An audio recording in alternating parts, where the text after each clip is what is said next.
What's really exciting, I think, about podcasting is that it's somehow brought back, it's brought into the limelight the idea of discovering new content or new music and empowering individuals or amateurs to create their own content in a way that has not been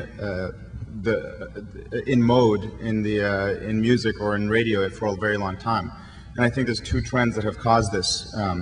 One is that there's now millions of iPod owners out there. It's a new generation. You know, I call them the Generation I, that does not own FM radios. They own iPods, and they want to have the radio experience in a portable mechanism.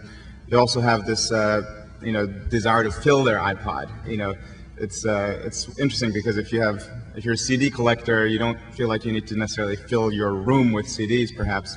But if you have an iPod and it has a certain capacity, I think there's some kind of feeling that you ought to fill it up so it's not wasted space. And so that's on the consumer side. There's this renewed demand in content, particularly in free content.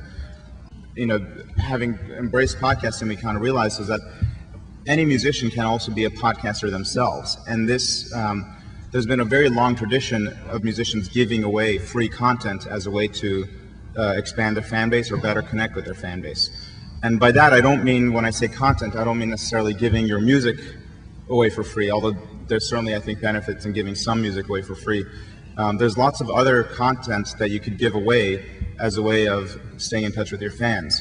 As far back as the 60s, one of the most successful bands in the world, the Beatles, recognized this, and they routinely gave away to their fan club a vinyl disc with 10 minutes of banter of just the Beatles sitting around a room chatting with each other.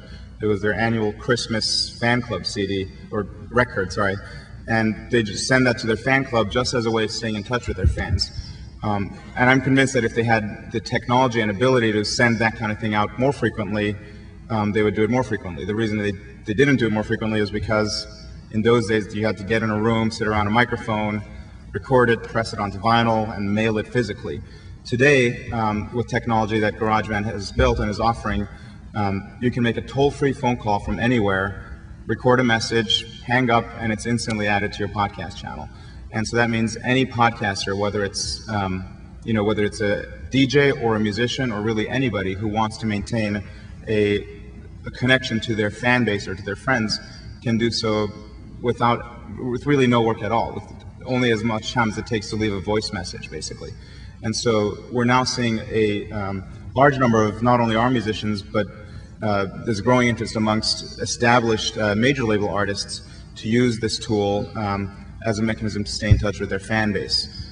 So there's an artist named Anne Heaton, for example, who went on tour with Jewel last summer as the opening act for Jewel, and she is maintaining a regular podcast where occasionally she puts in free music or snippets of her music, but most of it is phone calls from the road, or she's sitting at her piano working on a new song, and she'll record the process with a little message about what she's thinking as she's recording it.